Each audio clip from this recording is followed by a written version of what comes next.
அஸ்ஸலாமு அலைக்கும் வரஹ்மத்துல்லாஹி வபரகாத்துஹு. அளவற்ற அருளாளனும் நிகரற்ற அன்புடையோனும் ஆகிய ஏக இறைவனின் திருப்பெயரால் ஆரம்பம் செய்கிறேன். முக்மின்கள் மறுமையில் இறைவனை பார்ப்பார்கள்.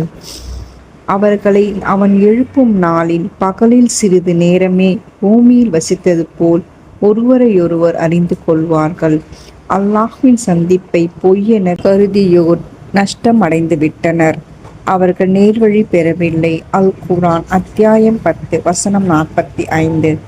என் சமுதாயமே, இதற்காக நான் உங்களிடம் எந்த செல்வத்தையும் கேட்கவில்லை. எனது கூலி அல்லாஹ்விடமே உள்ளது. நம்பிக்கை கொண்டோரை நான் விரட்டுபவனாகவும் இல்லை. அவர்கள் தமது இறைவனை சந்திப்பவர்கள். எனினும் உங்களை அறியாத கூட்டமாகவே நான் கருதுகிறேன். அல் குர்ஆன் அத்தியாயம் 11 வசனம் 29. நீங்கள் பார்க்கின்ற தூண்களின்றி வானங்களை அல்லாஹ்வே உயர்த்தினான். பின்னர் அர்ஷின் மீது அமர்ந்தான். சூரியனையும் சந்திரனையும் தன் கட்டுப்பாட்டில் வைத்திருக்கிறான்.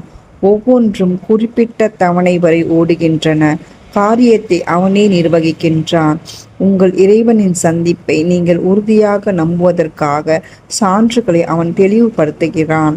அல் குர்ஆன் அத்தியாயம் 13 வசனம் 2. ஜஸக்கல்லாஹ் கைரன் கசீரா.